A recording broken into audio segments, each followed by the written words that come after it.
Hello, everyone, and welcome to this episode of Inlay Terms. I'm your host, Payman Ascari, and today we have with us Mr. Robert Vaughan. How are you doing? Fine, thank you, Payman. Thank you for the invitation. I appreciate it. Robert, I'm really glad you came on. You made me work for this episode. You sent me a playlist with 70 video clips, and I think I got through 35 of them. I was very impressed with what you've done, what you've done in support of this country. But I thought maybe we could start if you could give a brief description of who you are, what you've been up to, and what led you to what you do. Okay. In a brief synopsis, I guess, born and raised in Newfoundland, went to university at Memorial University, graduated Bachelor of Science, worked at the University of Western Ontario in clinical neurological sciences, physiology, and family medicine. Went into business for myself, mail order business with videos. I basically had to teach the banks of how to do online banking, online ordering and things of that nature because it was early days. Um, had a karate school, um, tons of jobs, you could say, to pay the bills. But behind everything was my politics and my philosophy. Behind all of this other activity, that one has to do to get along and to prosper. In the back of my mind was always philosophy, politics, because I remember when I got my first paycheck. God only knows when that was, probably 1976, something like that, 77. I saw the deductions for the first time. And I'm going, what's this? Education tax. I just got out of school. What's this? Uh, CPP, things of that nature. So I started to investigate why I wasn't being paid what I was promised to be paid. No reflection on the employer, of course, but on the political situation. That led me down the rabbit hole of politics, control, force, corruption, philosophy, conservatism, liberalism, all of that sort of thing. Finally, resting on the philosophy of Ayn Rand, which is called objectivism, which her philosophy probably aligns mostly with my own philosophy. I don't profess to be a scholar in her philosophy, but I do know a lot about her philosophy, and I try to act according to it. And got early involved with a political party called the Freedom Party of Ontario when I moved to Ontario in 1985. And that was founded by Robert Metz, and is still an ongoing concern. And they've fielded candidates since that time in Ontario elections. I've never run for the party myself, but I was part of the executive for many years, working behind the scenes, learning about politics, and especially in Ontario. And my philosophy evolved over time. My politics evolved over time as we refine our definitions of terms and of people and parties and how to do things. I ran for election not for the Freedom Party but for Canadian Alliance in 2000. Um, Came second, but there's no rewards for coming second in our first past the post system. I ran for school trustee, was elected twice in the city of London, Ontario, and ran for councillor unsuccessfully. So I try to I try to put my money where my mouth is. I just don't say, "Oh, you should go out and do this." I know that you're running for the People's Party of Canada. Kudos to you. I think that takes a lot of dedication and courage to be able to put yourself out there. Having done it myself, not that I'm necessarily courageous, but I mean that's just my nature, as I naturally gregarious, I guess. Um, so back in, gosh, I think it must have been 2005, 2007, somewhere in there around there. Bob Metz, who had been co-hosting a show or was a guest on a radio show on CJBK in London called Left, Right, and Center, part of Jim Chapman's NewsHour. He was ostensibly the right, and there were various guests who were on the left, with Jim Chapman supposedly being in the middle. Jim was more or less a conservative, small c conservative and large c conservative, but he put Bob on the right. Now that was telling because Bob is not on the right. I'm not necessarily on the right, not right wing. The matter of fact, the tagline for our radio show is not right wing, just right. So Jim Chapman, that radio show then went to CHRW, which is the University of Western Ontario Student Union's FM station in London. That's where it aired for several years. I jumped on board there as co-host with Bob when Jim Chapman left, and the left people left, leaving Just Right. So that is the name of the show, Just Right. Did that with Bob for many, many years, over hundreds of episodes, once a week. So that is years. Bob is still doing it to this day. You can listen to his show, justratemedia.org. I left. Now I'm in New Brunswick. I do mainly videos when the mood strikes me. There's no schedule and nobody's paid to do this stuff. This is just a labor of love. We're a labor of catharsis. And every time I see something of interest or find a person of interest and want to talk to them, I contact them, and we put it up on YouTube and Rumble and BitChute and Odyssey. So I don't know what else. What else have I done? You've researched me more than I have. I don't know. I think that's probably bringing us up to date. So people can go see my stuff at justratemedia.org or on Rumble, Just Rate Media, and YouTube, Just Rate Media. Though not everything is on YouTube for obvious reasons. Yeah, the censorship is real. It is. I'm going to pick up on one thing you said. I did not know that you ran for school trustee and successfully.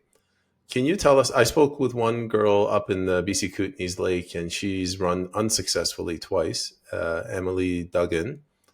What was when did you run? What was your experience, and what do you think has changed since then?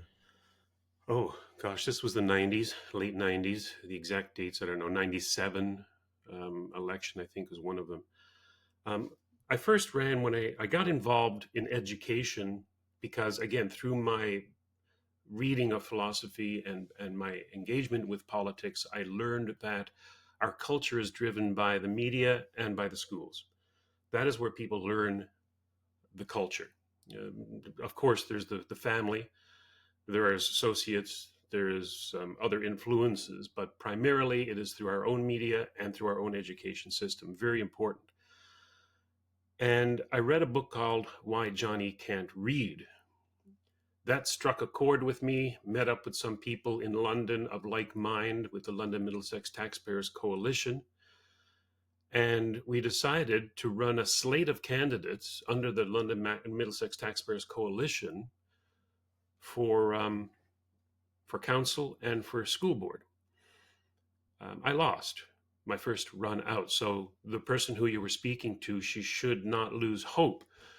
It's very hard to unseat an incumbent in any election. And I was running against two incumbents. There was two people per ward.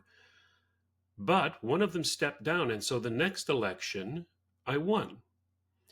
And I was on the school board, City of London, learned a lot, was a bit of a black sheep around the horseshoe because of my political beliefs and my philosophy. Because here I was in a public school board advocating that people take their kids out of school. So I got quite a bit of press, I tell you that, because I was the opposition voice in an environment where they usually spoke with one voice. It was quite an interesting experience to see the dynamics of politics at a very small level, local school board, although our budget was $1 billion, so it was not chump change. Then I re-ran citywide, got elected again, and then I got out of it. I did what I could. The government of Ontario took away most of the power of school boards under Mike Harris. And so there was very little left except to be as a rubber stamp to whatever the administration came up, dotting I's, crossing T's. So that wasn't for me. So I did not run again.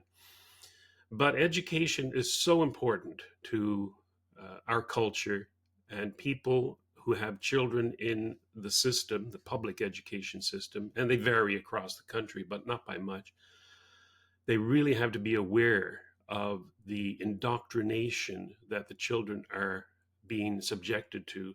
And when possible, they should counteract it, or at least correct it. If they can afford it, get them out of that system. I put my kids in a Montessori system for as long as I could afford it, and they learned to read before they even entered into public school. So there are alternatives, and you have to make decisions as a parent what you want to do and how you want to spend your money. But I would recommend that you what's the word? Inoculate your children against the public system if they have to go there eventually, by instilling in them the fundamental values of you and your family and your culture, and have them learn to read and write, because they will not learn to read and write very quickly in a public education system. As a matter of fact, that was one of the reasons I got involved as well. I looked at the OECD statistics, showed that 17% of Ontario graduates, high school graduates, could not read and write sufficiently. They graduated. So I'm going, what is going on here? So that's another reason I got involved, because of the ineptitude of the system. Am I correct to understand that you just said that there was a centralization of power away from the school boards to the provincial legislature? To the provincial legislature. Yeah, the school boards, to a great degree, in the late 90s, in Ontario at least, had a bit of leeway when it came to curriculum. Now, the province at the time gave out the list of the books that were acceptable. The school boards could then select from such lists and give direction to the teaching staff how they wanted things done. For example, I was a big proponent at the time of phonics as a proven system to teach children how to read very effectively and very quickly. Of course, at the time, coming down from Ontario was the whole language system, where it is. I would encourage people to look at it. It has been it has gone under a lot of name changes since, but it's child-centered learning, whole language, look, say, all of these different ways of getting away from teaching children that there's 26 letters in the alphabet, making, I think it was 46 different sounds, and then when you put them together, you can read anything. That's how simple reading can be with a little diligence. But no, they had to go out and make sure that the children were thought of as individuals and that everybody learns differently, which they don't. This goes back to early studies by Kenneth and Yetta Goodman in Arizona, who sort of established this whole language method by saying that people learn differently. There's tactile learners, there's auditory learners, there's visual learners, when of course their studies were done on adults, not children. There's such a mess. It is such a mess, the education system. Now, I haven't been involved in it in 20 years, but I can only imagine that it has gone downhill since I was in there. So yeah, the whole language was a big issue for me, and reading. Sorry, I forgot your original question. What was it? It's okay. I forget everything as well. I think it was about the centralization of education. Yes, the province, seeing that school boards were, especially in Toronto, giving their trustees huge salaries. In London, we didn't have a huge salary. I think it was $5,000 a year for the first term that I was there, and I think that went up to $10,000 or $15,000 a second year for basically part-time work. Toronto was different. They started to give a huge salary to their trustees. So the province under Mike Harris, I think it was, got involved and said, this is enough of this. So they really pared back the powers of school boards to give their trustees salaries. They amalgamated a lot of school boards to cut costs. They took away from trustees the ability to set curricula the way that we had before. So now it's very much a centralized process under the Conservative government, of course. Yeah, conservative. I'm doing air quotes under the table here. So I want to actually stick with this. This sounds suspiciously like a single payer model. That's a term used for healthcare, where you give money to the government and the government decides how to spend it on healthcare. It's the same thing with public education. Like, what's wrong with just saying, all right, let's just privatize the schools or have a safety net, in which case they're called charter schools? There's nothing necessarily wrong with it. In the Freedom Party, we advocated as a provincial party that taxpayers direct their tax dollars to the schools of their choice. They could move their children to different schools if they wanted to, even private schools, and their tax dollars would follow the student. That gave parents control. Naturally, politicians don't want control. They want uniformity, they want conformity. And that's what they got in this one system. There was even talk about getting rid of the Catholic system when I was there. Of course, that was written into the Constitution, so they can't do that. The terms of agreement with Ontario, terms of union with Ontario. So there's nothing wrong with it at all. As a matter of fact, I advocate it. I think it's the best way to make sure that your child gets a proper education is to have input as a parent into the curricula, into the kinds of teachers, how the students are tested, and it can only be a benefit. This one size fits all system of education that we have all throughout Canada is, I think, indicative of the failure of our culture to have more people who are more critical thinkers, entrepreneurial, less reliant on government, because these are the indoctrinations that you get in the public school system. Is a it's a treatment of Canadian history, Ontario history, New Brunswick history that glorifies government and vilifies individualism. I've seen it myself in the curricula that I went through. Another stumbling block for me was the sex education in the system. It was, if you think it's bad now, well, it is bad now. The start of it was back when I was a trustee, and it got quite explicit. I know that it rankled a lot of nerves with a lot of parents who were up in arms about it. There were some quite heated moments at the school board where parents came in, and probably hundreds of them, demanding that this nonsense stop, to no avail. And the power is too strong at the school board and at the provincial level to counter parental wishes when it came to something of such a sensitive nature as sex education. So yeah, there are so many topics involved at the local school board level, and I would encourage people, while it's important to think about federal politics and provincial politics, also people really should be involved at the local level. Mike Harris himself, the Ontario premier, was a school trustee, and a lot of you, if you look at a lot of the politicians today, they started off in city council or in the school boards.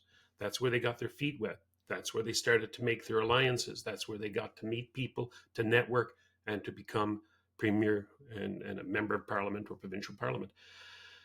And it's also that interface between you and your child in society. So people really have to take note of what's going on at the local level before they get into provincial or federal politics, or should I say, in conjunction with the provincial and federal politics. Don't dismiss local politics, because that's where they get you.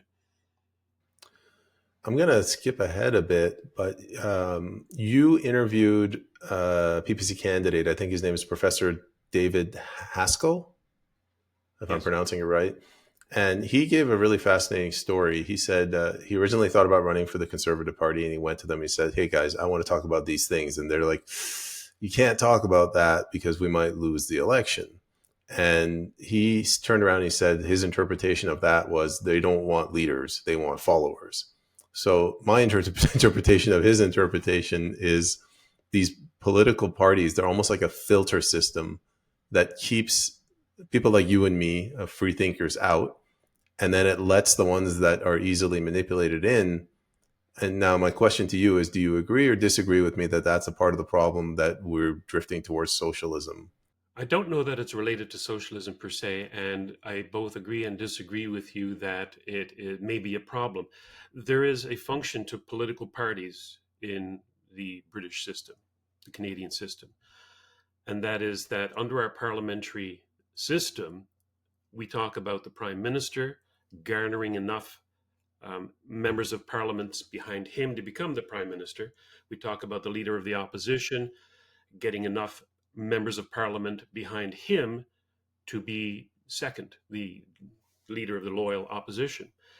And these are the party systems. See, people mistake, I sometimes think people mistake party system as a some sort of um, structure that is imposed from above, when in fact it's more, do you support this person in parliament or not? That's as basic as it gets. For example, Maxime Bernier, leader of the People's Party of Canada, that party has no written constitution as such. We either support Maxime, who is the current leader, or you do not. Same with the Progressive Conservatives or the Conservative Federally or the Liberals or NDP or any of the other parties. It is a matter of a voluntary association of like minded people.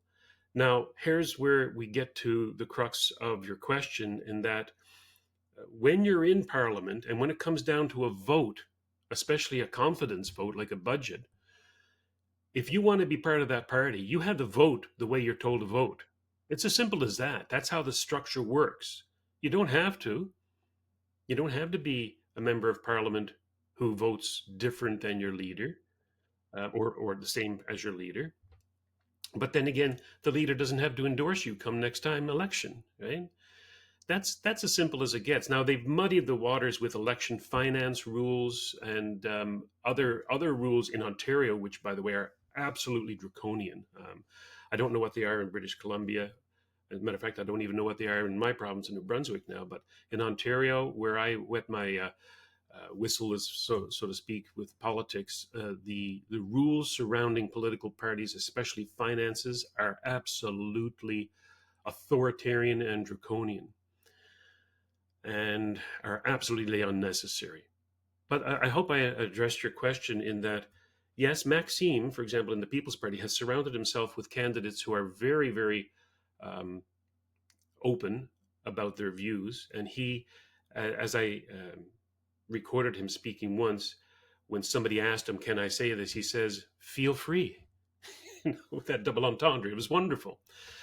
And during the first Gatineau conference of the People's Party, people can find this on YouTube. I videotaped a number of excellent PPC candidates simply around a round table hashing out what they thought were important issues of the day. And people were thinking, you cannot do this in another party. The leader would immediately put a stop to it. But in the People's Party, yes, you're surrounded by people of opinion, people who want to vocalize that opinion, people who support a leader like Maxime, who allows them to express their opinion. But like I say, at the end of the day, when it comes down to a vote in Parliament, you either support your leader or you do not. And there are consequences for both. And you have to make up your own mind as a member of Parliament, or as even as a candidate, how important it is to you to either express your opinion or to follow your leader. There's a bit of both. I had a question about Canada vis-a-vis its founding. I know that John A. Macdonald was a classical liberal in the sense that he believed in an armed population and he believed in individual rights. But I also know that he looked on the US with disdain. And the reason he did that is he believed that they didn't have a head of state, a monarch. So, how do you explain that seeming contradiction where you have a founding father, a country that embraces individual responsibility, but then rejects a nation that's built upon the concept of individual rights, and individual sovereignty? Interesting question for sure. Um, I think it depends on who you are and where you are in this country. This is a country that's sort of put together by duct tape and glue. It was a construction in 1867 done in response to the United States, not so much out of an effort to join. At the time, it was three provinces: Canada, New Brunswick, Nova Scotia, but as a way to defend through unity against our southern neighbor and their uh, growing country of freedom and prosperity. So you have the loyalists here in Canada, and then by piece, it became a patchwork quilt of provinces, each having different amounts of influence in the federal government. And I think that eventually this experiment called Canada was probably doomed to failure because of our constitution, the way it was crafted, and giving Quebec, which is diminishing in its population relative to everybody else, a set number of seats in the Senate, a set number of seats in the Supreme Court, especially. And so people, when they, for example, in British Columbia, which is rising in its population, is not going to counteract the influences of Quebec historically, which are still there, written in our constitution. So it's doomed to, unfortunately, doomed to failure, or at least revision. And that's going to be messy at some point in the future. Now, what does it mean to be a Canadian? Like I say, I'm from Newfoundland. So what does it mean for me to be a Canadian? It means probably the same as you. I don't know your background, Payman, or much more. A lot of the people I meet from around the country have the same expectations as Canadians, and that is the philosophical, political, and cultural. And a lot of it is not written down, and a lot of it defies the narrative given to us by the elite media and the elite politicians. But in a nutshell, I think it is a classical liberal understanding that you're free to speak, you're free to associate, you're free to work, you're free to choose. In a lot of respects, it's similar to the United States, except they've codified a lot of these rights and freedoms. We can get into this later with our own Charter of Rights and Freedoms, but ours is not. Ours is a parliamentary system where Parliament is supreme. The United States, the people are supreme. But that didn't stop people like myself growing up with the expectation that we have freedom, that we're born free, that we have certain inalienable rights that to one degree or another are protected by our federal government and our provincial governments. You know, that, I guess, in a nutshell, is what it means to be Canadian, is a history of freedom, unfortunately, which is being eroded very quickly. So what it means to be Canadian now to a young person growing up in Canada may mean something completely different than what it meant for me. All of our political terms have changed over the years, for sure. A lot of it by design, by people who I would define as being on the left, who make it a life's work to take a word, a good word, and change it around completely. Liberal is one of them. For example, our Liberal Party today is illiberal. Our Conservative Party is conserving the socialism of past Liberal parties. It becomes quite confusing, but I found it interesting that Sir John A. Macdonald was the leader of the Liberal Conservative Party, or was it the Conservative Liberal Party? Not conservative, that came later, but it was the Liberal Conservative Party. So in other words, progressive conservative. So they want to suck and blow.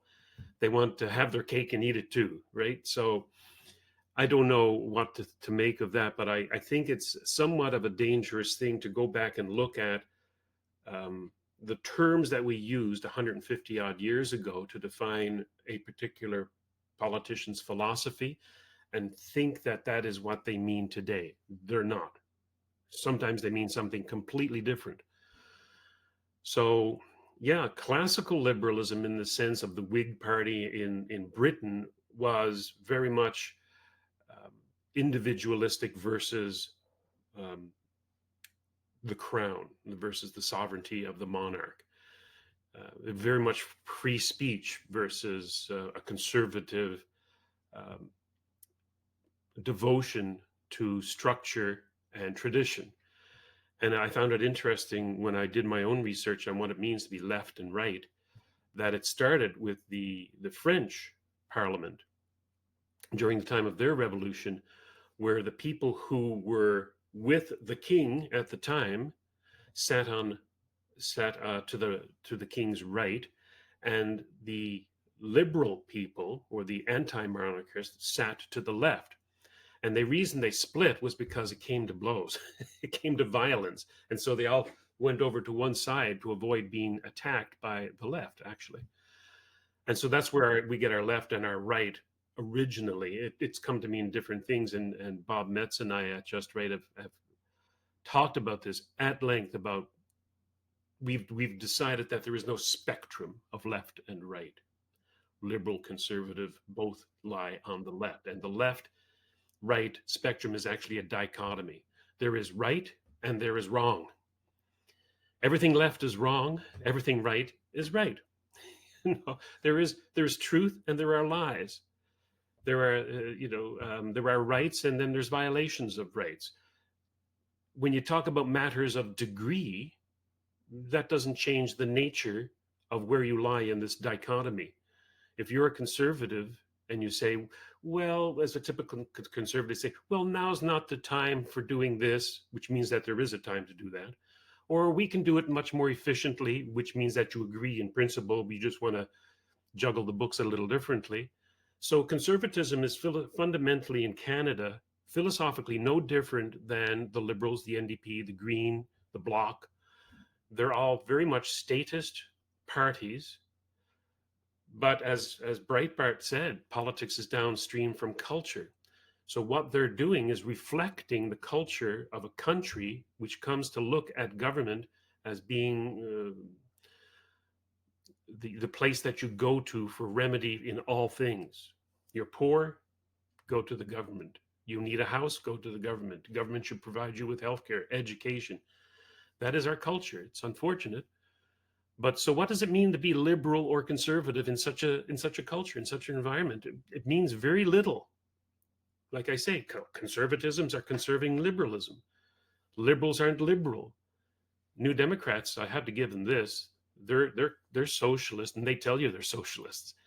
When they say eat the rich, they mean it, and they will go out and eat the rich.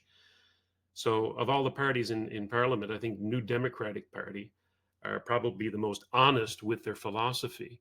They're evil, and they say they're evil, and they don't care. Liberals are corrupt. They're in it for the money. They're in it for their friends. They're in it to do whatever the public wants, whether it's good for the country or not. The conservatives, and I was just talking about this to a conservative leader actually just the other day, yesterday, that the reason that people dump on conservatives is because of all the other parties, they at least profess to have a set of standards and morality. When they go outside of that morality, they're seen as hypocrites and they're immediately dumped on by the press and their opponents. Since the Liberals and New Democrats have no boundaries, have no standards of morality or conduct and behavior, when they dress in blackface, when they kokanee groper, Trudeau gropes a reporter, they get away with it because they have no standards to be held against. So that's, I think, perhaps a good and a bad thing about conservatism in Canada is that they profess a system of morality and standards, but they don't abide by it, which is why they're always under the gun. What we need in Canada is a Maxime Bernier and a People's Party, which is very specific about what he wants as far as the direction of government. The individual is sovereign. The individual is supreme, not Parliament. So there's room in his philosophic belief for everybody. In the Liberals and the Conservatives, the NDP, no, they're all groups, they're all collectives. You have the religious conservatives. David Haskell for the People's Party of Canada is a religious conservative in philosophy, small c. Bruce Pardy likes the People's Party of Canada, but he's a classical liberal. The thing is that they all get together under the umbrella of Maxime Bernier, where the individual is sovereign. So they're free to have their opinions, free to express their opinions. Some may be right, some may be wrong. But under Maxime, it's the government of Canada and the culture of Canada protects the individual's right to choose and to think and to believe. Major difference from the other parties, I think. A follow up question to that: how do you differentiate between classical liberalism and conservatism? Again, it's difficult depending on what period of time you're thinking about. Classical liberalism is a thought. A good friend of mine, Salim Mansur, who was a People's Party of Canada candidate, um, and I was his campaign manager, proud to say. Um, he said conservatism is not an ideology. It's not a political thing. It is a way of thinking. It is a lifestyle. It is a condition for your own personal growth. He does not like. Perhaps you can talk to Salim yourself. I'd love to see him on your show. But he would not. He does not like to see it used in a political sense. Conservatism. He uses it too because that is the words that we have to use today because that's what people understand. But to Salim, who is a small c conservative, in a sense, you could call me a small c conservative as well. It is a way of thinking and acting. It is not a political bludgeon to be used over people's rights and freedoms and other ideologies. So it's quite a conundrum. This language mix up that we have with liberalism versus conservatism versus socialism versus fascism, communism, all of them come together to me, as long as they're capital C, capital L, under the rubric of the left, meaning not the individual. And as one good friend of mine said once, he says, every political issue comes down to the individual versus the collective. Everybody in parliament is the collective, and they represent collectives. Maxime Bernier and the People's Party represents the individual. Boy, it's night and day. It really is. And that is why the press have dumped on Maxime and the People's Party so heavily. And the Conservative Party have dumped on him so heavily in the past because they realize the danger is, like Maxime said when he was being arrested, when they asked him, do you have any weapons on you? And then he said, only my words, only my philosophy, you know. So I think you're running for the right party, Payman. Now, to get back to your question, difference between liberalism or classical liberalism and conservatism, there is a major difference. And I will direct, if you don't mind, your listeners to a debate that happened just last month, I believe. We covered it on our show just right. So it's in there probably for April or earlier this month, May, where David Haskell debated Bruce Pardy, who is a law professor. Bruce Pardy representing classical liberalism, David Haskell representing conservatism in a religious sense, meaning a Protestant religious sense. So if anybody wants to find out really the differences between those two political ideologies, I would direct them to listen to that great debate, which they can find online. It is on YouTube. I think if you type in Bruce Pardy, David Haskell, you would probably find it. But it's classical liberalism versus conservatism. And it was a wonderful thing to listen to. I side with Bruce Pardy. I side with classical liberalism, just so that the record is clear. Even though I think David Haskell is a wonderful man, I disagree with his philosophy. Yeah, actually, I'm a huge fan of Bruce Party, and I have been ever since he testified to the NCI. I really like his views on classical liberalism. But here's another follow up question: What is what is the difference between classical liberalism, libertarianism, and let's just say pro property rights positions, if at all, or is it just a complete overlap? Oh no, I think that they're completely different. Libertarianism. Let's take that one first. I've done several shows on it, and believe it or not, that was the first party. The second party I ever voted for was the Libertarian Party in Ontario under Kay Sargent, who called me up one day to ask me to run. And this is going back to 1986, maybe 87. But libertarianism has evolved in Canada. It's a little different than the United States. Evolved in Canada to be a big umbrella party, which is anything goes for anybody at any time. If you recently saw where Donald Trump attended a libertarian conference in the United States, that fiasco um, is where Canadian libertarianism has been for a number of decades. It is, to put it bluntly and succinctly, they are anarchists. I think they don't have a set philosophy for governance. I think that they um, have brought in people and ideologies into their political system, libertarianism in Canada, which are diametrically opposed to each other, which are anti establishment, anti government, anti state, anti everything, pro nothing, not even pro liberty. Because to have liberty, you have to have boundaries. It's part of the words. Like, you cannot have capitalism without government, believe it or not. And we can get into that if you like. But libertarianism in Canada, at least, is anarchism. They have people like the Noam Chomsky's, who's, of course, he's an American, but his philosophy is anarcho-capitalism. It's an oxymoronic term. You can't have anarchy in capitalism. Capitalism requires a referee in government, and it requires set rules upon which to act. Libertarians want to throw that out. Now, you want me to contrast that with classical liberalism. Classical liberalism is not anarchist.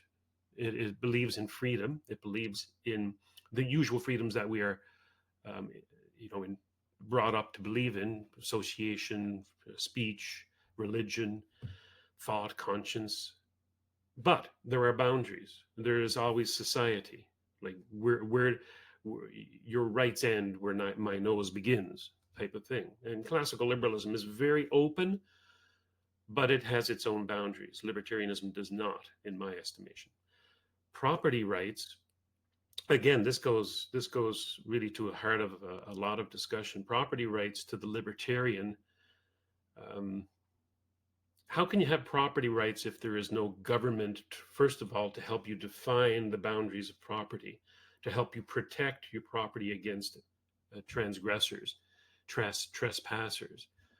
Um, is it going to be a free for all of people having their weapons and then just shooting anybody who steps across their boundary off the sidewalk onto their front lawn? Some libertarians actually believe that, which is terrible. Classical liberal would believe in a government to be able to define the boundaries of behavior and of property, which is why, for example, the CRTC, Canadian Radio and Television Communications or Commission, is, I think, a necessary function of a federal government for one purpose: it defines boundaries. If I have a radio station and it interferes with another radio station, then the CRTC is the arbiter of the power of that transmitter versus this transmitter. You just don't set up a 5,000 watt transmitter next to another transmitter and take over their channel, because that is a role of the CRTC to say, no, this person has been there first. They have these set boundaries. You must negotiate with them if you want to encroach, things like that. See, a libertarian would want to outlaw the CRTC. A classical liberal sees the purpose of it, right? I hope I've answered your question. I want to play devil's advocate a little bit here, because you mentioned how, or you alluded to the role of government being to protect people's property rights. Well, one of your adversaries could turn around and tell you, well, you don't have any rights without government. You need government to secure your rights. Ergo, without government, you have no rights. Ergo, your rights come from government. What's your response to that? There are two ways of looking at rights that I've always thought of, and that is a moral right and a legal right. Everybody, in my estimation, everybody has a moral right to their life. And that means that they are morally have the right to do whatever it takes to protect that life, including having a handgun, concealed, open carry.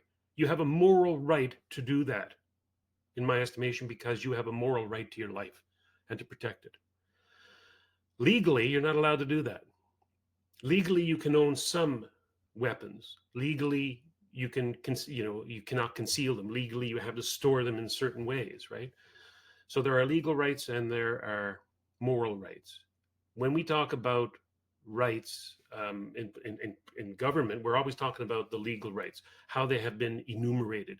There's one section of the American Constitution, I think it's the 16th Amendment, but I could be wrong, 12th or 16th, which basically says that the enumeration of these rights doesn't mean that that's all you have, to paraphrase it. What is not vested in this Bill of Rights goes back to the people and the states. So they recognized in the United States, the founding fathers, brilliant as they were, that enumerating rights in law distinguishes rights that are legal versus rights that are withheld by the people themselves, right? So there's the distinction. There are moral rights based on our nature as rational individual human beings, and there are legal rights, the way we all get together and say, okay, you can do this and you can do this and you can do this. This goes back to the Napoleonic Code of, for example, civil law in Quebec or in France versus the common law code of the English tradition. The English tradition, very, very roughly, and you may want to talk to Bruce Pardy about this, he's much more of a scholar on it. The English tradition in common law is that you can do anything except those things that the law says that you cannot do. The French Napoleonic Civil Code says that you can do nothing unless we've enumerated it. What a difference, eh? That's another reason why I think Canada is probably doomed to fail. As soon as you cross the Quebec border, man, you're under a completely different set of cultural norms as far as civil law goes. This one might be a bit of a long question. You've had Salim Mansour on your show, and he was talking about the charter.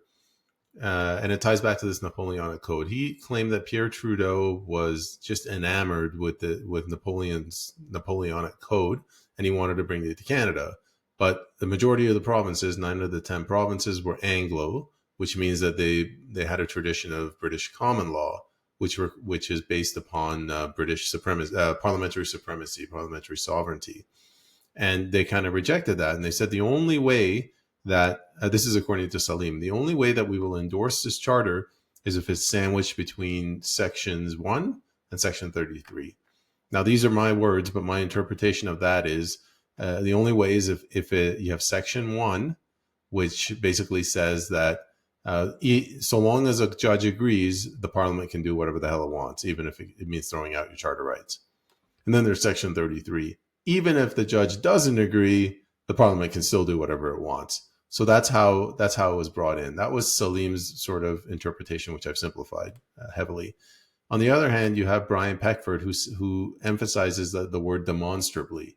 He said over and over again that section 1 was meant to be used in times of war or civil war. That's it, nothing else. Which one do you believe in the most?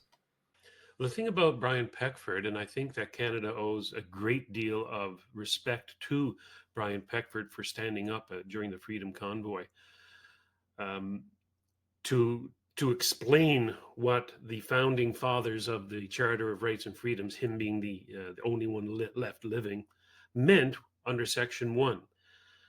He says that it only applied in matters of insurrection, war, and things of that nature, existential threats to the establishment of the order. The thing about this is that Bruce Pardy, during the NCI Commission, and also when I interviewed Bruce, said, when I brought up the exact same question, that's not what it says. And if you're a lawyer and if you're a judge, you look at the text and what it says. And so when it says that you have the following rights and freedoms that are demonstrably justified in a free and democratic society, you can fill in the blank with whatever you want. The word insurrection doesn't appear, the word war doesn't appear. So while I applaud Brian Peckford for coming out and trying to explain it, unfortunately, after the fact, it doesn't hold any weight in a court of law, according to Bruce Pardy. That's not what it says. So Section 1, in my mind, is a complete, it's almost like an escape clause for any statist who wants to come to power and who finds the Charter of Rights and Freedoms getting in his way. They can use it, they can stuff the courts with people who are like-minded, and they can use it to say that, yes, we're violating your rights under this section. However, under Section 1, it's demonstrably justified in a free and democratic society.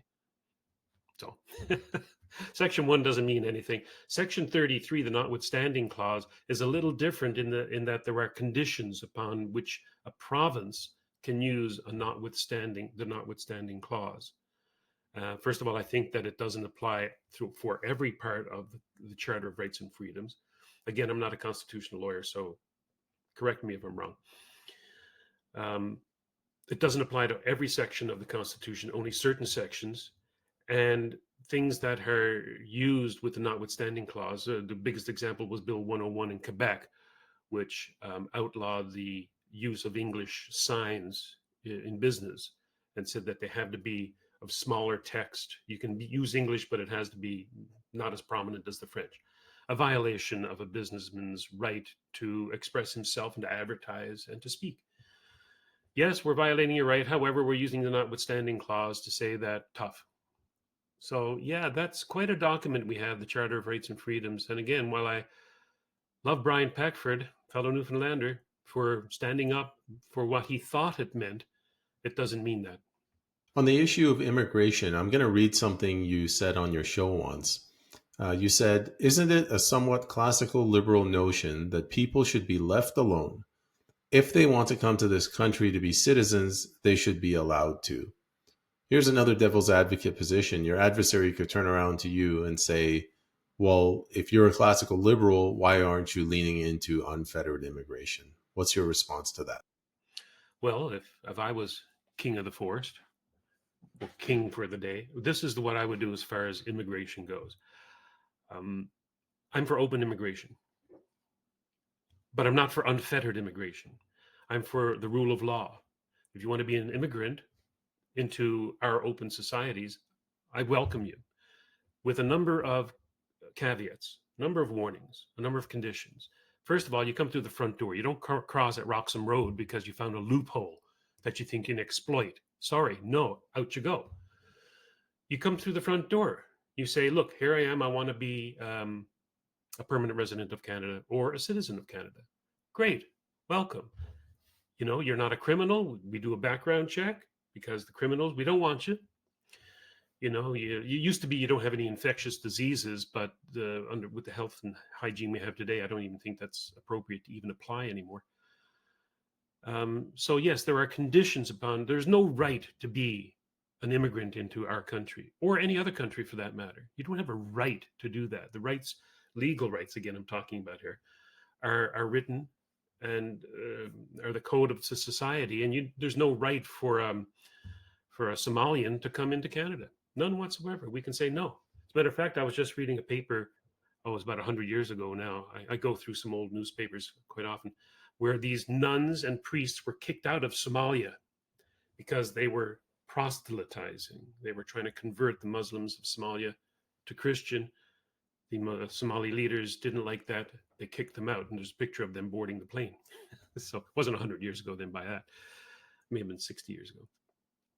So there's no right to be an immigrant. However, personally, I think that people should be immigrants as long as they're of good character, and that's demonstrable, and that they pay their own way. Nobody has a right to the money of the Canadian citizens who are paying taxes. Nobody, not even Canadians. So you can't be an immigrant here and say, okay, I'm here, give me my free hotel, give me my free phone, give me my free healthcare, give me my free education. Sorry. No, you can be an immigrant. Please come in. There was a debate by Yaron Brook, who was the head of the Ayn Rand Institute, and Leonard Peikoff, who was Ayn Rand's intellectual ear. So in other words, the man as far as objectivism goes. And Yaron Brook, the leader of the institution of Ayn Rand's objectivism, they had a difference of opinion regarding immigration. Leonard Peikoff saw that the Democrat Party was opening up the floodgates. Now, this is going back about 7-8 years, opening up the floodgates for a specific purpose of rigging elections, because they found that at this time it was Mexicans. They found that the Mexicans overwhelmingly supported Democrats.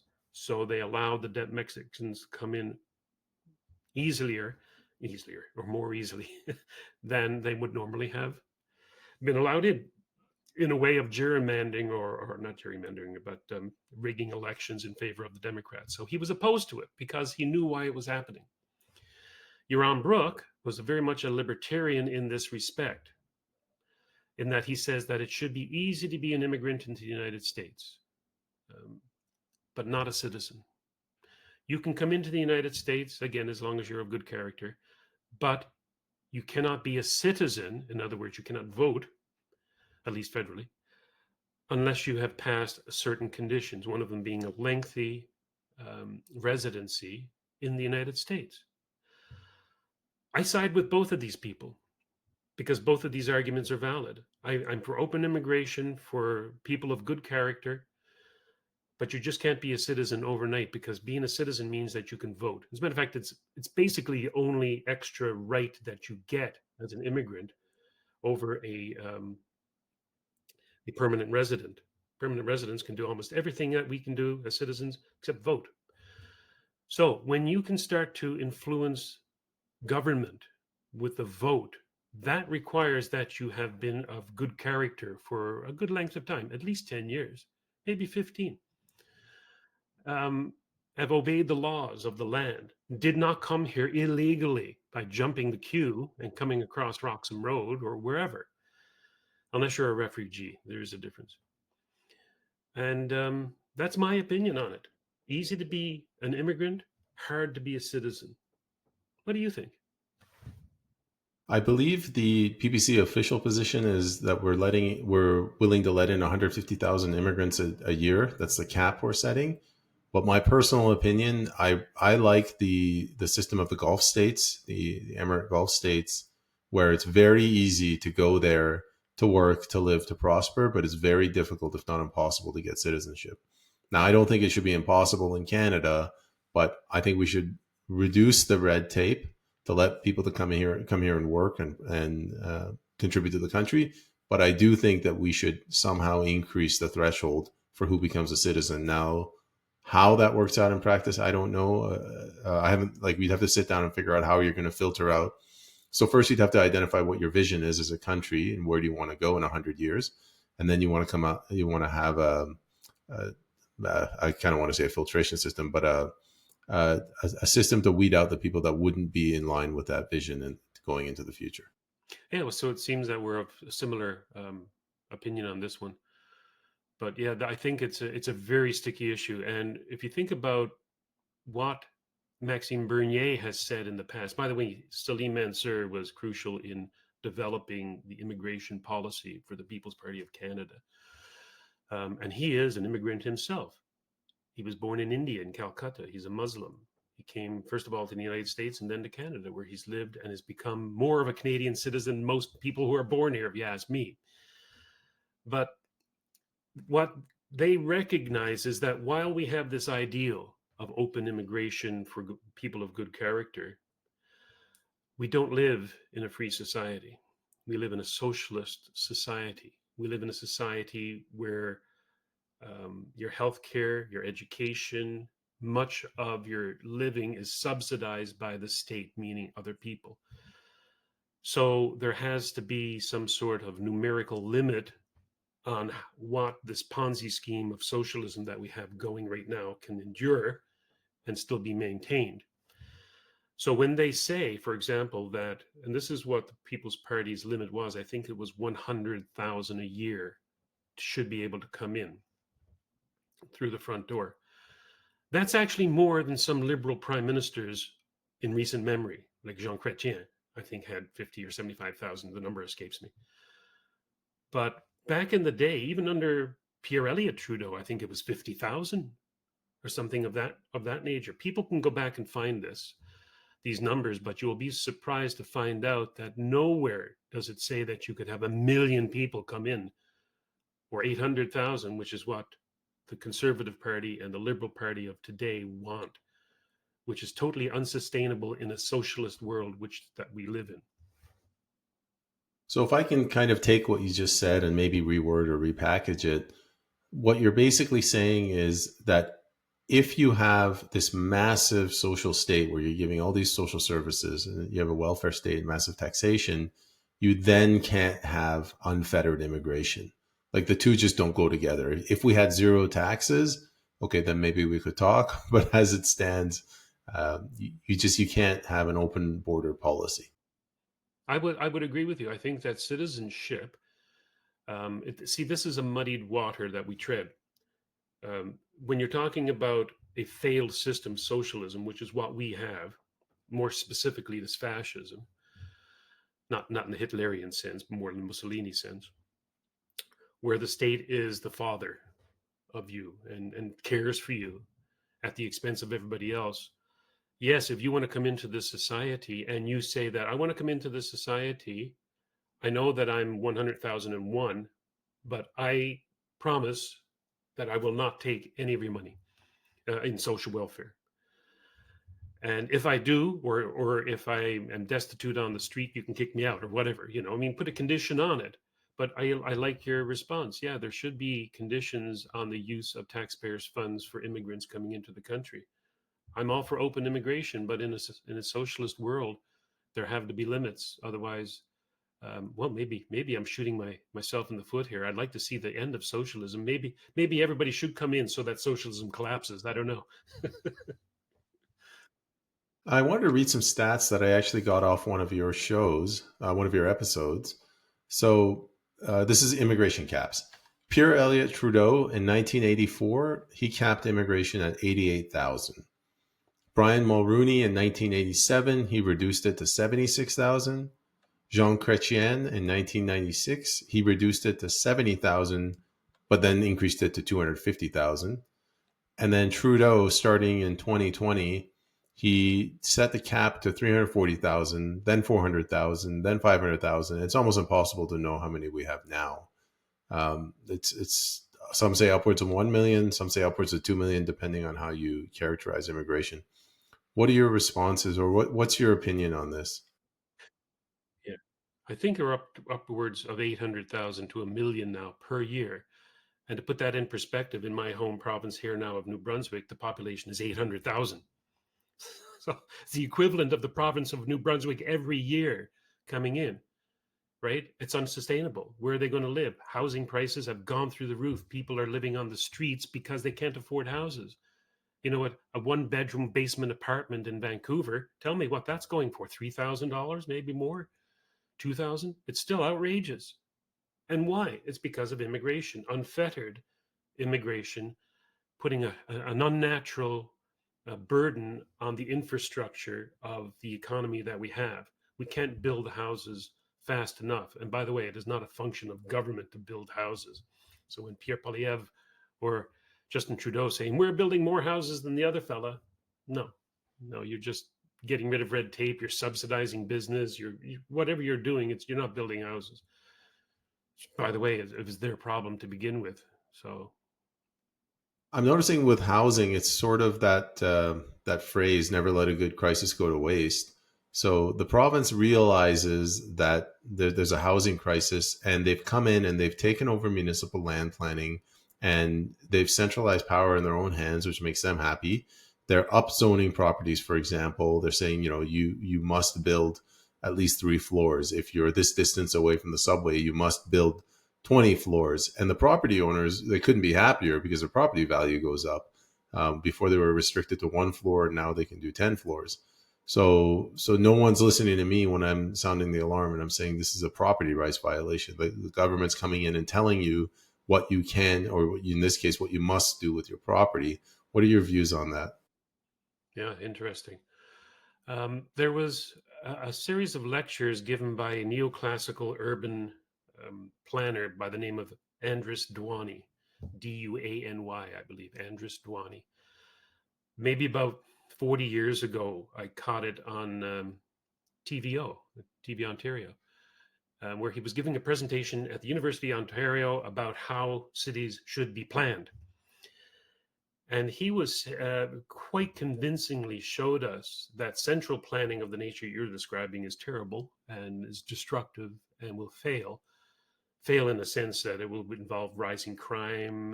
There will not be the infrastructures necessary. They don't plan for the unforeseen consequences of such central planning. Where Andrew Dwani was saying that, look, all you have to do is to keep the nature of a particular city, you maybe zone for height, don't zone for use. That's it. It's freedom, right? So if all of a sudden, let's say that you're in your house in Vancouver, and all of a sudden you find that due to economic pressures, the value of your home is now tripled. That pressure, you can stay in your home if you wish, but the pressure to sell and to reap the rewards of that increase in price or of the value of your house becomes enormous. I'm a living proof of that. I mean, when we lived in Ontario, the value of our home skyrocketed. We took advantage of that, being retired with the kids gone, went to New Brunswick, made out like bandits. That was an economic pressure. I'm sure it was brought on by the immigration of the government, right, being unfettered. But there's the invisible hand of Adam Smith in a free marketplace, which will say that these things will be taken care of through the price mechanism, as long as developers are allowed to develop, then there should be no problem. A subdivision can go up in months given the incentive.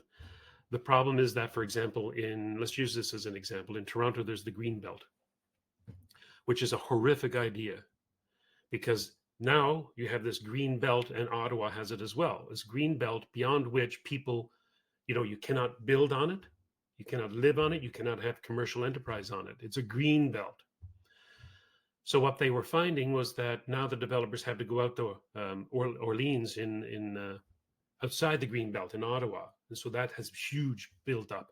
And now you have all the commuting problems because now they have to get into Ottawa after having been forced to develop land outside the green belt.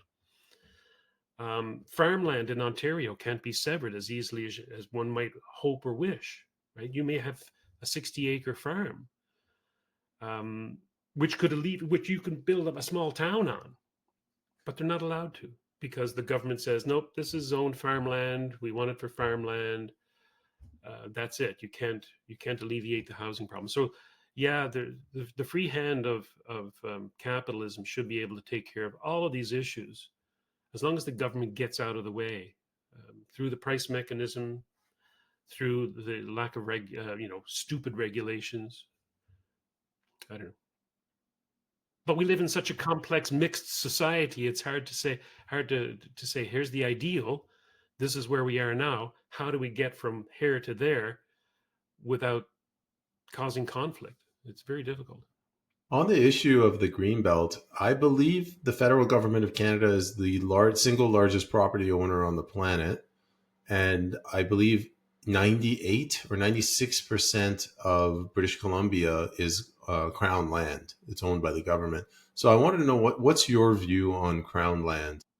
It's interesting. Up until recently, I guess it was up until Charles the Third, I was very much in favor of saying, look, leave well enough alone. It is a system that seems to work. Crown land, it is ownership, basically held literally and figuratively by this one person, the crown, right? Or the institution. So to have that ownership vested in the crown is not necessarily a bad idea. He who owns the property controls the use of it, right? And I notice that you have an interest in, for example, traffic laws and regulations regarding that. He who owns the roads sets the terms upon which you operate on them. So there's nothing necessarily wrong with crown land.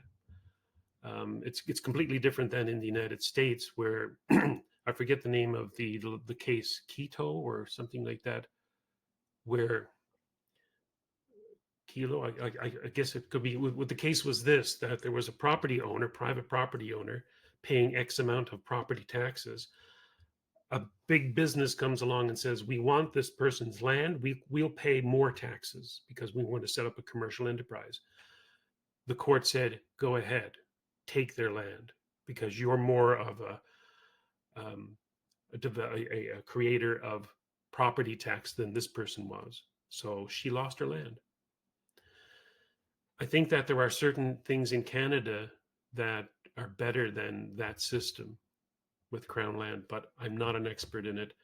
I just don't want to throw the baby out with the bathwater as far as that goes, because it seems to work in many respects. I wanted to go back to immigration, and I wanted to put out some dates now. So in 1976, Pierre Trudeau changes the Immigration Act so it doesn't favor European immigration. 1986, Mulroney eliminates the employment requirement for immigrants. 1990, Mulroney unveils his 5-year immigration plan. 2018, Trudeau signs on to the UN Compact for Migration. So from we got Trudeau, Mulroney, Trudeau. This is not a liberal conservative issue, and this is not an issue of people losing their minds during COVID because this goes back before the Great Financial Crash, before September 11th, and it's not even about immigrants because the leadership is natural born Canadian. So my question is, like, what is the underlying illness that's driving this push for mass immigration? Well, if there was any one thing, it is the Ponzi scheme of the Canada Pension Plan, the old age security, those kinds of schemes, which require young people at the bottom making money to pay the old people at the top who have bought into this scheme, the CPP, the OAS, and other welfare schemes, right? So recently, I think if you go to my Twitter page, you'll see where it is. Somebody was talking about prosperity. You need immigrants for prosperity. And I'm going, no, you don't. Prosperity requires freedom. That's all. Just freedom and capitalism. And you can have prosperous nation. Look at Singapore, you know, or Hong Kong, you know, a little enclave of absolute freedom, capitalistic speaking. And it went from a fishing village to a huge megapolis of freedom and capitalism and enterprise, right? And wealth and power and prosperity because of freedom. This that preceded the people coming in. It wasn't a result of the people coming in. So that's if you put it in a nutshell, I think that's probably why the powers that be are saying we need more immigrants. We need more immigrants. But there was nefarious reasons as well. And if you go to the Global Compact on Migration, you go to Agenda 2030, Agenda 2020, um, and previous United Nations agreements, there is this globalist, in my estimation, a globalist movement to destroy the West, deliberately destroy the West through immigration from the global South and the global East. Which is why you would have somebody like Pierre Elliott Trudeau saying, yeah, before we took in all these English and French and Germans and Dutch, and Ukrainians and Russians, not anymore. Now we want Africans. Now we want Asians. Now we want, why? Why pick people based on the color of their skin, their race, their nationality, when anybody should be allowed to be coming in here? And people who come in here usually come here because they believe in the system that we have. So that was primarily Europeans, Western Europeans and Eastern Europeans and Americans. So to entice these other cultures in was a way to destroy what we have, because now you have people coming from tribalistic societies, more or less. Some people are quite liberty minded, and I've met quite a lot of them who came from Hong Kong. You'll find some of my interviews with People's Party of Canada candidates who were Hong Kong immigrants to Canada who were fleeing the communism of communist China. So these people we want. But in the aggregate, the Liberal, Conservative, NDP are telling people that prosperity requires massive immigration. It does not. This is a cover story for a way of getting rid of the culture that we used to have in this society, which was, as we alluded to before, a classical liberal English common law type of traditional culture, which unfortunately had an Achilles heel, which was that it was opening. It was open to immigration. It was open to other ideas and other ways of thinking, to its detriment. Now we find that, yeah, okay, let's bring them in from wherever, name the country, doesn't matter. Bring them in.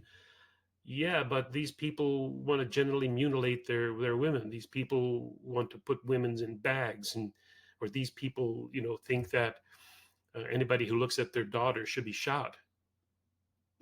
These are illiberal cultures. So while people will attack, for example, Maxime Bernier, oh, you're a racist because you want to limit immigration. No, racist has nothing to do with it. Race has nothing to do with this. This is all about culture. Not all cultures are equal. And that sticks in the craw of the liberals, and it sticks in the craw of the conservatives too, that not all cultures are equal. There is no moral equivalence between the society, as Salim Mansur put it, who put man on the moon, versus the society of the Taliban. Right? These are two different kinds of cultures, two different kinds of traditions. And so if you're going to have people from Afghanistan come into Canada, then they must be people who have demonstrated that they believe in the culture that we have here, or at least we used to have here, of classical liberalism and freedom and individualism. So it's a very sticky subject. And the left, and I lump all of the parties in parliament onto this, as soon as you open your mouth and say immigration, you're a racist. And that is the furthest thing from the truth. As you know, I mean, especially with the People's Party and Maxime Bernier, we're very much individualistic oriented. We don't give a rat's patootie about your skin color or where you came from. We care about your culture. We care about your ideas. Are you coming here to help, to be prosperous, or are you coming here to destroy what we already have? Not all cultures are equal. I got this sense from Pierre Poilievre that his whole strategy is to try to get in, and then he can enact conservative policies.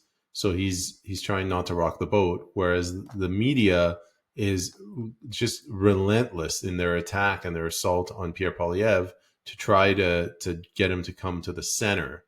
What are your thoughts that once he gets in, the media is just going to go even further in an efforts to get him to drift to the left? Conservatives are always on the left. And right now, the Conservative Party is a warmongering party, which is going to really hurt this country. And I'm speaking specifically of Ukraine.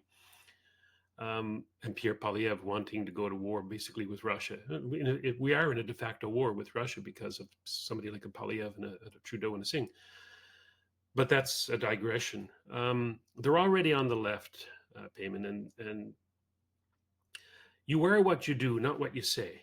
And I've learned this over many decades of watching the conservative governments, progressive conservative, provincially, federally conservative, Canadian Alliance, all of these different conservative movements who say one thing, do the other thing historically. And I actually made and compiled lists of it, made speeches about it, did videos on it. You are what you do. So when Brian Mulroney, a conservative, progressive conservative at the time, actually codifies multiculturalism in Canada, a Pierre Elliott Trudeau idea, then there is no difference. Pierre Poilievre, I think people in Canada can do worse than Pierre Poilievre. That's his writing. However, he's a conservative.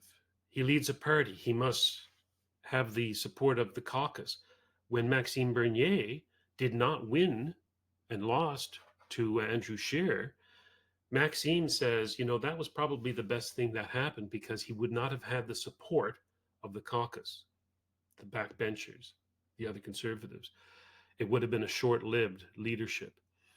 And I think that he was wise to recognize that you can come in from a liberty point of view or an individualistic point of view, go into a conservative party, which is a collectivist party, and you cannot, like a Margaret Thatcher, change it. They killed Margaret Thatcher. They ate her for lunch. They got rid of her when she tried to bring in a poll tax, right? So it probably was the best thing that somebody like Maxime was rejected by the Conservative Party, like 49% to 51%. But The Conservatives are what they are. So if anybody wants to find out what they are, just look at their track record in voting, their track record for gender.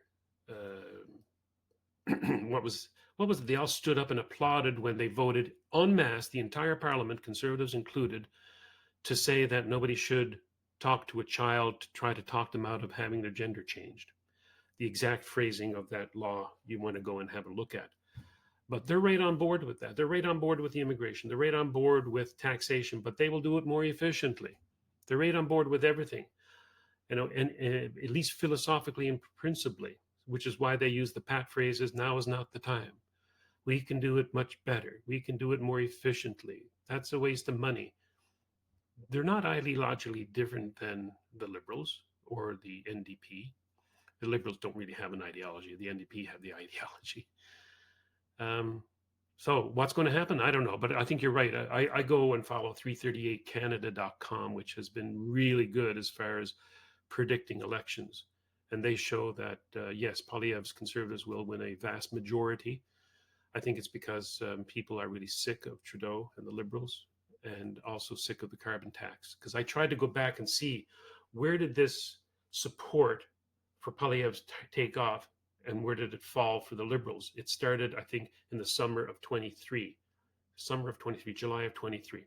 So I go back and I look at the headlines there. What's in the headlines for people to say, I don't want to support the Liberals anymore?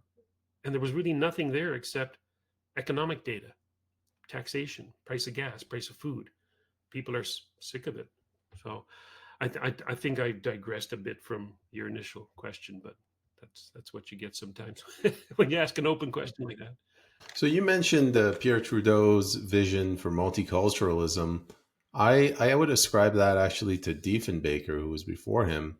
But even earlier than that, I was watching a couple of your episodes. You kept talking about Bennett, Prime Minister Bennett, and I was wondering if you could speak to what your views are on him and his administration. Well, I brought him up in the past because he exemplified a traitorous to an idea, conservative.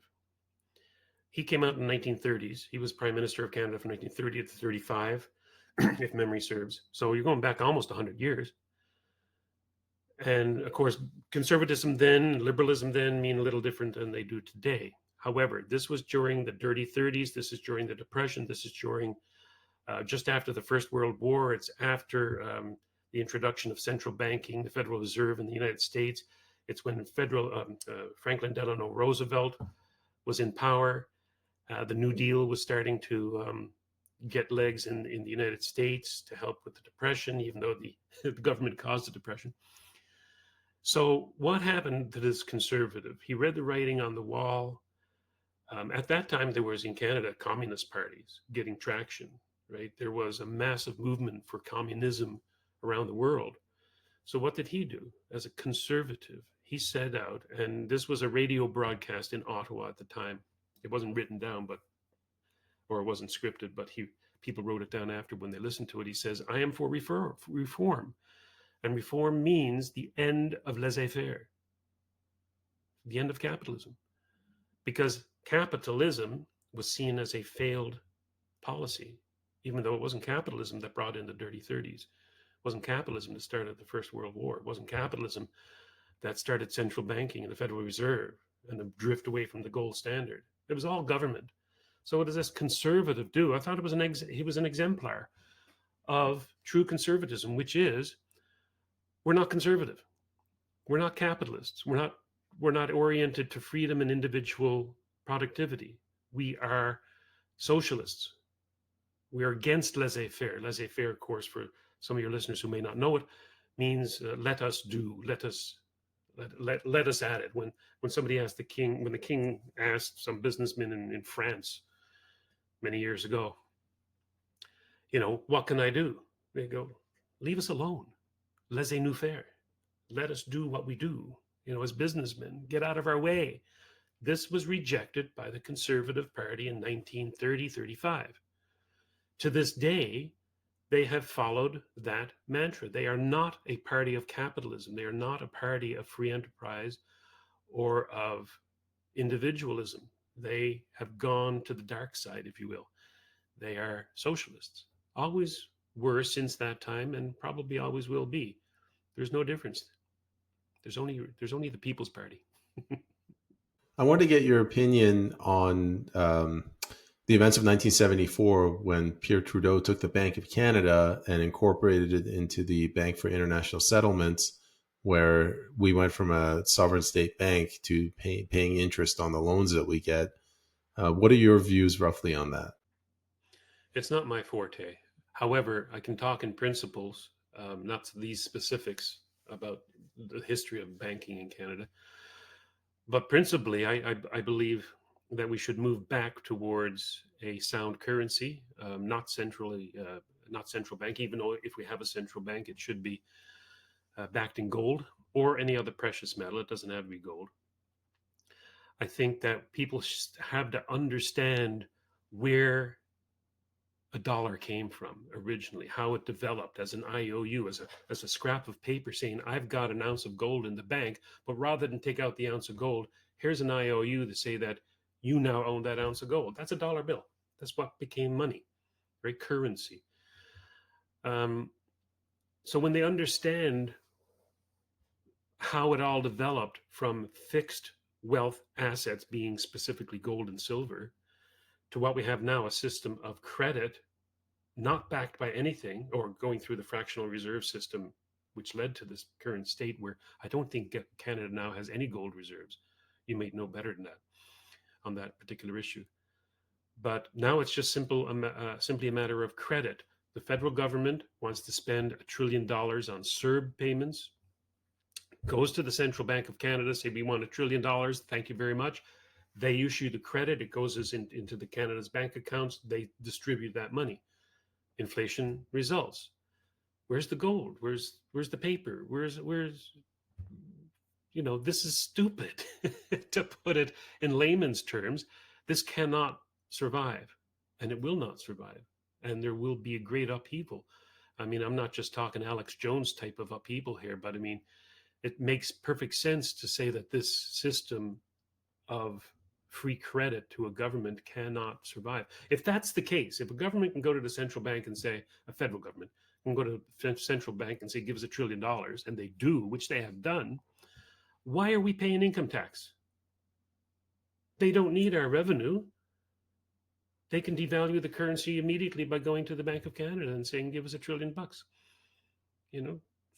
Doesn't make any sense to me. It's when you're talking about these kinds of things, fascism and socialism and these corrupt individuals who are in there for their own control and their own power, then you're throwing reason and logic out the door.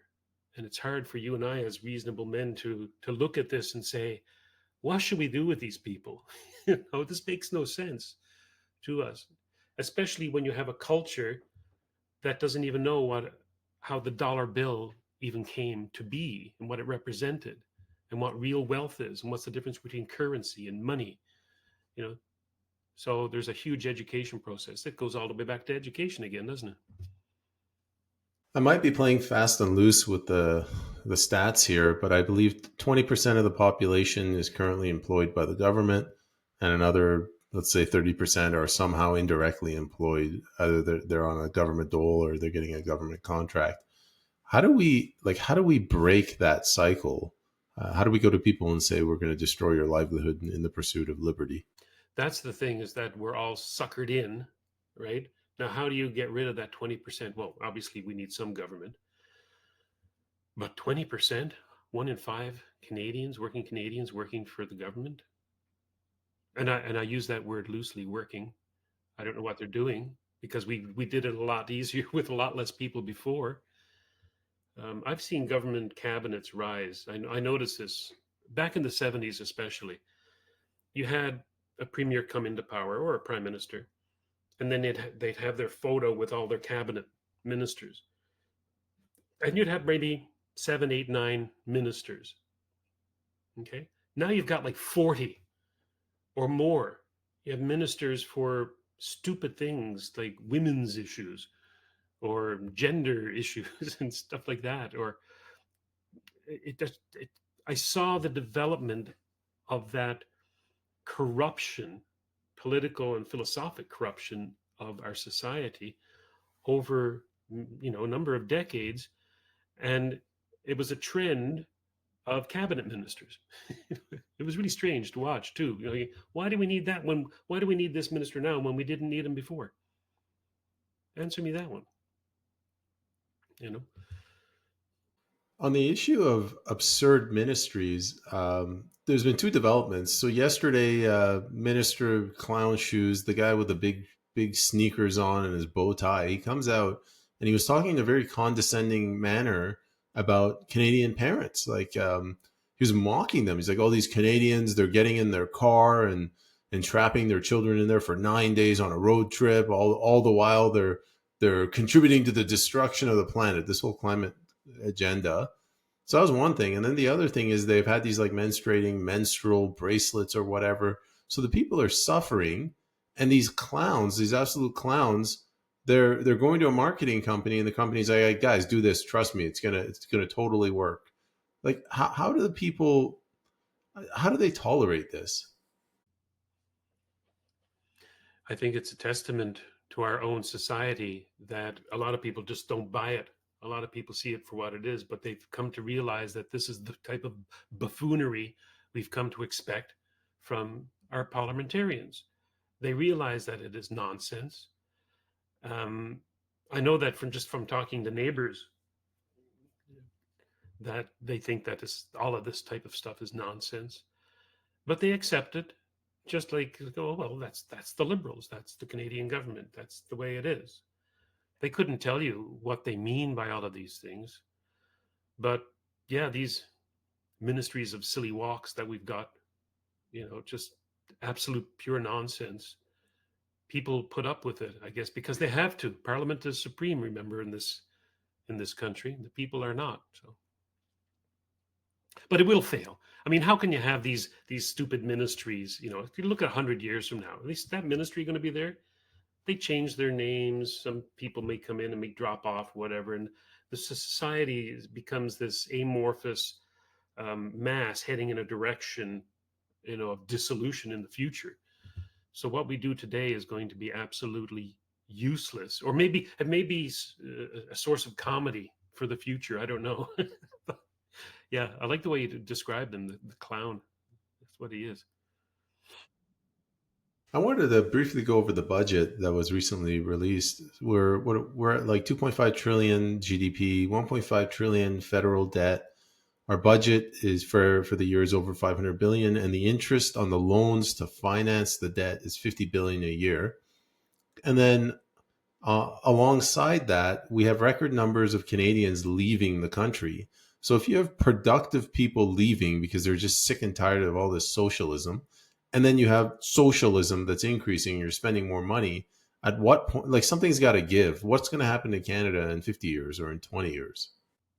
Well, I think if we look at, for example, the Soviet Union as an example of a state that has gone down this path before, it doesn't look good for us because it took 70 years between Stalin to the fall of the Berlin Wall. So basically, 3 generations of people living in absolute misery, and starvation and privation and violence and corruption. 3 generations for it to collapse under its own weight.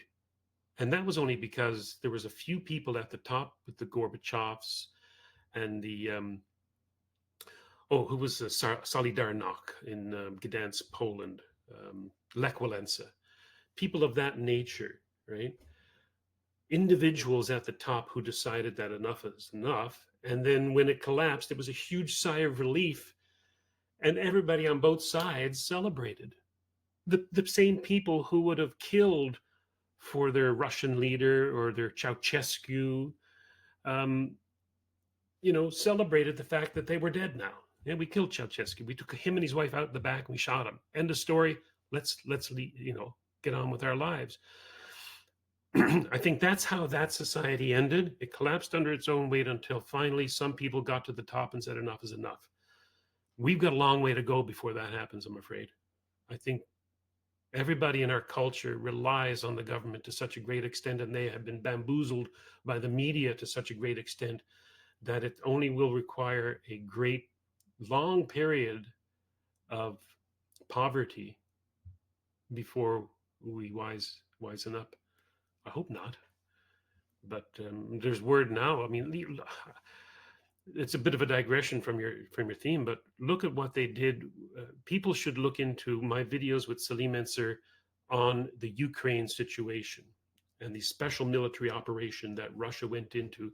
Unlike, or just like I should say, many of the special military operations the United States have gone into throughout the world over the decades, to put an end to this Nazification of Eastern Ukraine, the Donbass. Look at what Putin said at the beginning of the special military operation. These are the terms. This is why we're going in here. They didn't want those oblasts in Russia. They said just give them autonomy, recognize Crimea because it is Russian, give Donetsk and Luhansk their autonomy, get rid of the Nazis in your parliament, and there'll be peace. But no, now you have people like Pierre Poilievre and Justin Trudeau and Jagmeet Singh standing up in parliament saluting Nazis or plotting a Nazi. What's his name? Václav Hunkel, or I may be mispronouncing it or misforgetting it. Actually, Waffen SS soldier who fought against the Russians being applauded in our parliament with Vladimir Zelensky there, Volodymyr Zelensky, and everybody's applauding this Nazi. I mean, what have we come to in this country? So yeah, it's going to take a long time when people start to realize that these people are dangerous. We've got our military now embroiled in how are we going to go invade Russia? Because that's what is now coming down the pike. Is you had what's her name, Victoria Nuland, saying we should bomb Russian cities now. Well, just the ones near Belarus and just the ones near Ukraine. Bomb the Russian city. Are you mad? And the conservatives and liberals in our government are all behind it. Boy, dark times ahead. And judging by your comments, I'm assuming that you didn't hear the bad news yesterday, shortly after that verdict, which I don't even want to talk about it, was a sham Trump verdict. Biden came out and he gave the green light to Ukraine to use American weapons inside of Russian territory. No, I'm not surprised. That the Russian verdict the Trump verdict, by the way, is a complete travesty of justice. I mean, how can that happen in the United States of America? See, this is the slope we're going down, Payman. This is what's happened in the Soviet Union. It happened there overnight. 1917, I believe, was the Russian Revolution, right? October 17. And more or less overnight, tens of millions of people were butchered and killed and starved. And then the rest of the survivors went through decades and 3 generations of poverty. It's happening slowly here. But I recently watched an interview with Jordan Peterson, with this woman who was describing MAID, medical assistance in dying. And she was saying that this is how they're billing it. It's compassion. And he goes, that's what the Nazis did. They billed in, euthanasia and compassion as well. He says the parallels are there. Speaking of parallels, I brought up Dr. Leonard Peikoff, who's the intellectual heir to Ayn Rand. He wrote a book called The Ominous Parallels. And I would encourage people to go out and have a look at that. It's about 40 years old now. But he looked at the conditions of the German state, the Weimar Republic, which brought forth the Nazis and Hitler, and compared it to the United States at the time that he wrote the book, which would have been in the mid-'80s. And he was saying, this is parallel. This is happening here now. This is what's going on. We are going down the same path to totalitarianism that Germany did. So yeah, this conversation between you and me is getting rather dark, Payman, I'm telling you. This is actually one thing I've been stressing the last few years, is that we have an issue of a lack of education, or an issue of poor education in this country. And if we really want to get out of this rut, that's where we should start focusing our energy on educating the public. I get a lot of pushback from people who see an existential crisis brewing, and they're saying that we have to focus on the now and get Trudeau out. Education's like a decade long investment. What's your view on that? Well, I think what we discovered over, at least over the last few years, and you know what I'm referring to, the lockdowns, etc., was that while a number of countries were spending trillions, quite literally, on bombs and munitions and military technology, the real enemies of the people, especially in communist China and the deep state in the United States, spend a lot of money and time and resources on psychology. They know how to manipulate minds. Look at what Justin Trudeau did, going back, about 6 years ago now. He funded the private media in Canada through government funds, $267 million, I think it was, over 3 years. He who pays the piper calls the tune. He bought the media, right? A lot of the people on the street only read newspapers coming out of the few chains that are paid by the government now, the Liberal government.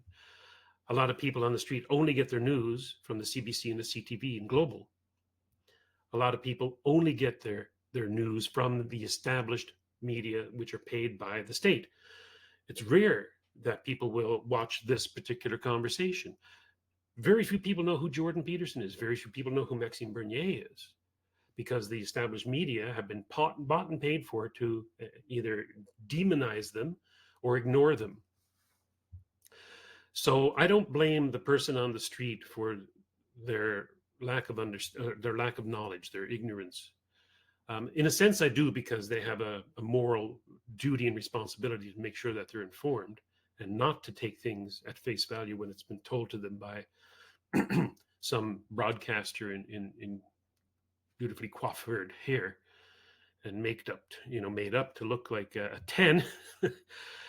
So they have to find out. And now that we have this social media, especially with Twitter or X, and Elon Musk in control of it, there's no excuse anymore for the people on the street to know what they have to know. Why do I know that Russia? I mean, first of all, in this particular case, Russia, Ukraine, I take Max's view. As far as the government of Canada goes, it's not our fight. Stay out of it. It's thousands of miles away. We've got Ukrainians in Canada, yes, but we also have Russians in Canada. There are more Ukrainians. Maybe that's why we're siding with them in the federal government. There's more people of Ukrainian descent in Canada than of Russian descent. But it's not our fight. Stay out of it. But between you and me, we can make a moral judgment as to who is right and who is wrong. I have the same opinions about the Israel-Gaza thing as well. Not our fight. Stay out of it. However, I can make a moral judgment about what's going on there. So I think your question was more about how do we change society if society is so susceptible to the message that is being given out by the media. And I think that in all of the things that we talk about here on this particular show today, this is the one hope. And it came through Elon Musk saying $44 billion wasn't the price of Twitter, it was the price of free speech. And I see it. I mean, I'm on Twitter every day, and I see the ideas going back and forth. His community notes is a fabulous idea. People have actually community noted his stuff. As you see, it works. So there is hope. There are avenues for people to get their idea out there. It's very difficult, but I think that the movement right now is towards the truth. The movement is towards or away from the established media. Nobody's buying their story anymore. It's become like Pravda in the old Soviet Union. Truth, Pravda. Everybody knew that it was all lies, and whatever they said in the paper in Pravda, they knew to believe the opposite. It's the same now with the CBC. I can only hope that Pierre Poilievre, I don't hold out much hope, but I understand from insiders that the CBC is gone if the Conservative government gets in, and it most likely will. And I was telling this political insider in the Conservative Party that, judging from past history of the Conservative Party, no, it will not be gone. What they'll do is we can run it more efficiently. We can give it a less budget. You know, we can change some of the chairs on this Titanic. It'll be all the usual conservative nonsense again. But he also said, this political insider, that politics is the art of the possible. And so, as long as there's a chance that the Conservative Party gets in and gets rid of the CBC, gets rid of the funding for all this mainstream media nonsense, and I love Maxime Bernier on this. He said in an interview I did with him that if he was the prime minister, he would prevent federal government from advertising in private media. It used to be in the day, and it still is, that governments have what they're called gazettes. I know specifically of Newfoundland because that's where I'm from, but the Newfoundland Gazette was where all the government stuff was published. And all of the media, the private media, could go to there and say, oh, look, this is a press release. This is the law. This is what is happening. Let's run with that story.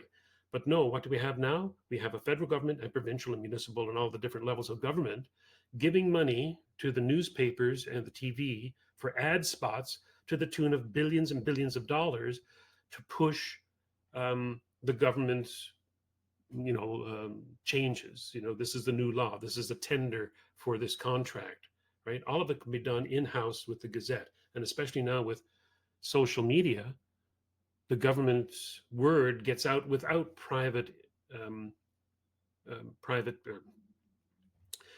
companies taking up their call and being paid to do so. So Maxime is right on the money when he said that, pun intended. Not a dime to the media industry, radio, television, newspapers, nothing. No need of it anymore. Well, you opened the door by talking about Ukraine, so I'm going to ask you a question about another potentially controversial issue: is Israel. What is your view on the Israel-Palestine issue at the moment?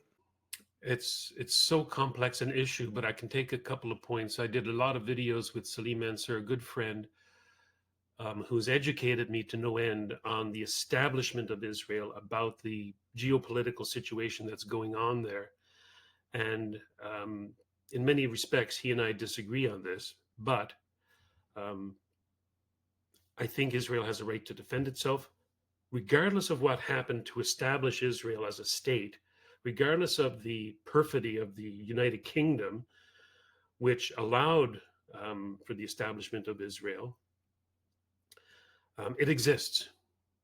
It's not going away. It, compared to the societies and nations around it, it is better in a moral sense. You can be an Arab Muslim in Israel and you can have a seat in the Knesset. You can be an Arab Muslim and sit on the Supreme Court. Can you say that for Jordan? Can you say that for Lebanon? Can you say that for any of the surrounding Arab nation states? No, you can't. Can you say that for Palestine? No, you can't.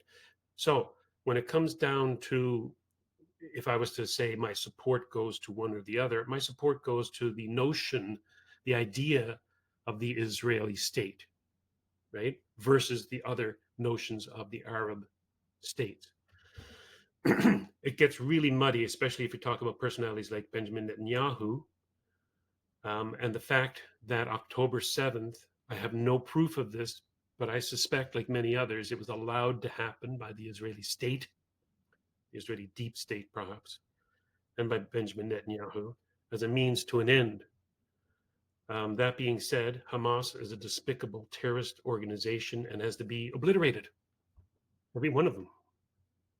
They have to be obliterated. It's unfortunate in war that people have to die. There's collateral damage in every single war. If anybody goes to the International Court of Justice and looks up the actual definition of genocide, it doesn't mean what people think it means. If you move people from one place to another, that's considered genocide. If you prevent births, say by giving them birth control, that's considered genocide. If you do not provide aid, that's considered genocide. So technically speaking, and Israel is at fault for doing this, they signed on to this definition. What was it called? I forget. No, it was about torture and genocide, prevention of of genocide and torture, something of that nature. They signed on to it. So they know what the definition is, and yet they're doing the things that they're doing in Rafah and in Gaza City and all of that. So the ICJ, yeah, they could very well be found. Benjamin Netanyahu could quite technically be found guilty of genocide based on that definition, which is so broad you could drive a truck through it. So broad that every single nation on the face of the earth is guilty of it. So broad, the United Nations should have been the first one to be brought up in front of the ICJ, right? But the thing is that, of course, the United States has a veto in the Security Council, so a lot of things that should be done cannot be done because of that. It's a messy, bloody messy issue. I've told people before, I really don't like talking about it because it is two tribes, two collectives, two deficient societies warring with each other from time immemorial to the second coming. So it's something I don't want to get involved with. Canadian government shouldn't be involved with it. We should stay out of it. Hamas should pay for their sins, but so should anybody in Israel who will let it happen. That, in a nutshell, may be my my estimation of where I stand on that issue. All right, sir. We are now at the end of the episode, so it is time for the hidden bonus question. Bonus round. My final question for you is the two gentlemen that are standing behind you. Which one of them do you support the most? That is a fresco in the Vatican by Raphael of the School of Athens, it's called. And it depicts at the center Plato and Aristotle. And of course, I'm Aristotelian. Plato is pointing to the sky, meaning the ephemeral, the supernatural, that which exists beyond our physical senses. Aristotle is saying, no, we have to act here on this earth. The physical, what we know from our senses. Reason is our guide. Plato, whatever is our guide. Supernatural is our guide. So yes, I'm an Aristotelian. How about you? I was hoping you'd ask me that. Me personally, I'm an Aristotelian. I believe in individual rights. I believe in objective reality. So, or I guess I'm also an objectivist. In wrapping up the show, I was wondering if you had any words of optimism for the audience, and or any uplifting words in these times, as people are they're getting very depressed with the outlook of Canada lately. Well, I feel for them because I get depressed over thinking about these things too. As a matter of fact, the recent Israel-Gaza issue has has really depressed me because it's come to a conflict between some of my friends, right? Much like the Ukraine-Russia thing. Some people, I can't talk to them about it, even though um, they don't know everything about it that I know, and maybe I know some things about it that they know. So I would say we're going to be doing a show very soon about Epicurean philosophy. Epicurus was a philosopher who basically talked about how do you limit your behavior to live a happy life, right?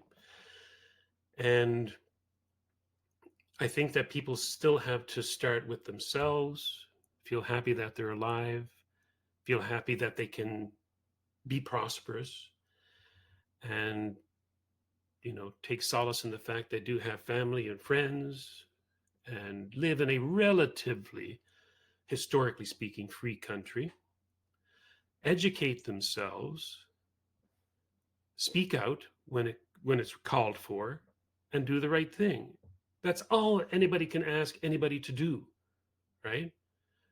Even Ayn Rand said this herself. She said sometimes it's just not, the smallest thing a person can do is to speak the truth when it requires speaking, right? Not in those words, but that's a paraphrase. So if somebody says, "Oh, what do you think of this war in Ukraine? Boy, those Russians sure are bad." Well, I disagree. Leave it at that. Let the person know that there's another point of view. You don't have to get into the detail. You can now talk about how the Blue Jays are failing or whatever. You're gardening. because there's much more to life than politics.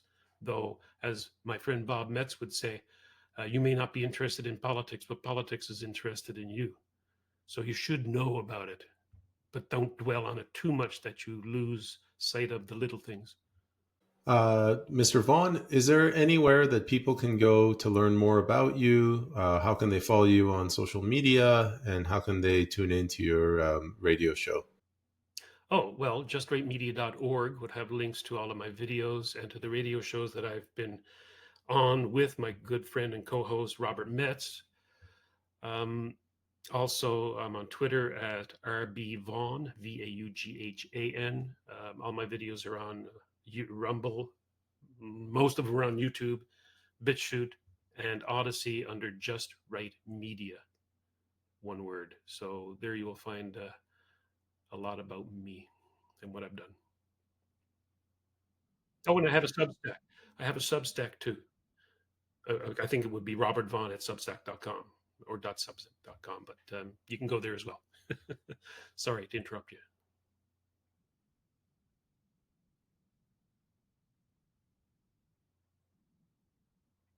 Mr. Vaughan, I wanted to thank you very much for coming on. It's been a pleasure, Payman. Thank you for the invitation and good luck with your campaign as a People's Party of Canada candidate. Very happy that you're doing that.